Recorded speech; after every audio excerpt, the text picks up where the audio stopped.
अस्सलाम वालेकुम। बहुत अरसा पहले मैंने वादा किया था कि मैं सीरीज़ ऑफ वीडियोस बनाऊंगी, but somehow life got in the way. But now I am back and I will try कि मैं मुख्तलिफ टॉपिक्स को छोटा छोटा कवर करूं, और फिर जैसे जैसे इंटरेस्ट आएगा तो मैं उन पर मज़ीद वीडियोस भी बनाऊंगी। सो आई थॉट कि मैं शुरू करती हूँ। पहला जो मेरा वीडियो है वो I will start with fertility, बांझपन। इस पर मैं बहुत अरसे से बहुत काम कर रही हूँ, बट रीसेंट पास्ट पे मैंने, क्योंकि IVF, टेस्ट ट्यूब बेबी, इस पे ज़्यादा काम किया है। सो बिकॉज़ जैसे जैसे मैं इस पे काम करती गई हूँ, मुझे लोगों के सवालात, उनके मसाइल और ज़्यादा समझ आए हैं।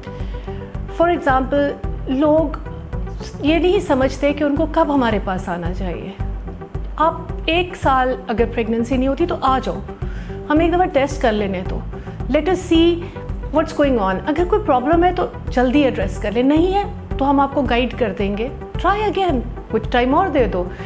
फिर आपको हम टाइमलाइन देंगे ना, उसमें अगर नहीं प्रेग्नेंट हो गए तो हम उस पर आपको बता देंगे भाई आप 6 महीने बाद आ जाओ या साल बाद आ जाओ, एंड देन हम फिर कुछ और टेस्ट कर लेंगे और आपको ट्रीटमेंट भी ऑफर कर सकते हैं। सो हर चीज़ को अपने लिए मुश्किल ना बनाएं, सिंपल टेस्ट कराने से मत डरें। मसला अगर कोई है तो बेहतर है टाइम से पता चल जाए और हम उसका आपको कोई हल दे दें, राइट। अब अगर फ़र्ज़ करो कि आप साल 1.5 साल गुजर गया, नहीं प्रेगनेंसी हुई, तो फिर हमारे पास आओ, हम आपके सारे टेस्ट करेंगे। फर्टिलिटी को समझने के लिए मैं पेशेंट्स को एक बात कहती हूँ, इतना सारा गूगल करते हो, इतनी सारी चीज़ें इंटरनेट पर देखते हो, थोड़ी अपनी बॉडी को समझो, थोड़ी अपनी फिजियोलॉजी समझो, थोड़ा अपना साइकिल समझो, थोड़ा नेचर को अपने लिए इस्तेमाल करो। When you understand you will be able to work with it. इसके लिए अगर आप पहले विजिट से पहले कुछ पढ़ लेते हो, वेल एंड गुड। नहीं पढ़ते तो मैं ख़ुद भी काफ़ी कुछ समझाती हूँ, मैं बताती हूँ मैं टेस्ट क्यों कर रही हूँ। सो जब मैं टेस्ट शुरू करती हूँ, उसमें हस्बैंड के, वाइफ के, दोनों के टेस्ट होते हैं। सो द फर्स्ट विजिट मुझे पर्सनली मैं बहुत प्रेफर करती हूँ कि दोनों मियाँ बीवी आएँ। Okay, of course mother in laws, mothers, sisters, extended family भी आती है, लेकिन that's part of our culture. But I do want कि मैं चाहती हूँ दोनों मियाँ बीवी ज़रूर आएँ।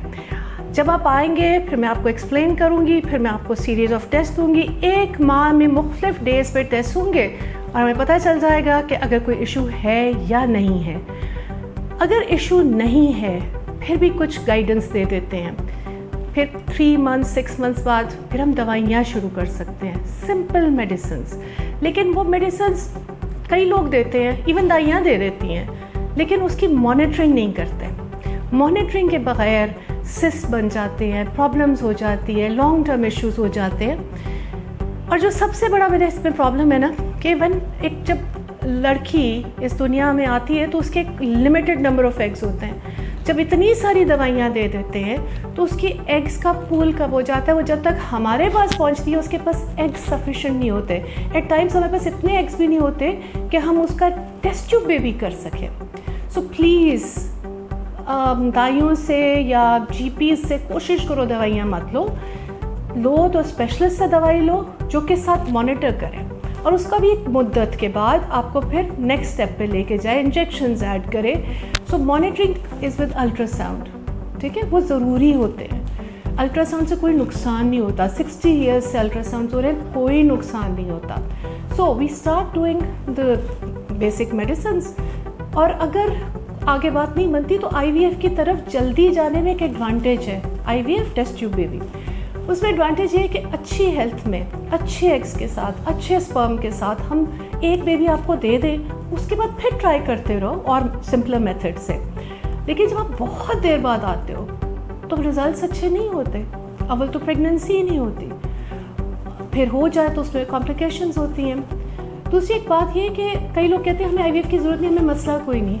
हमारे पास 20% जो IVF के लिए आते हैं ना, वो पेशेंट्स वो होते हैं जिनको कोई मसला नहीं होता। इसका ये मतलब नहीं है कि मसला शायद बिल्कुल नहीं है, मसला डायग्नोज नहीं हुआ या मसला साइंस अब तक उस तक नहीं पहुंची।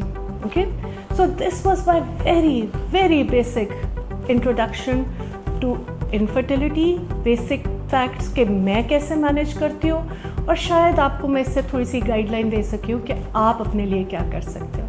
Thank you.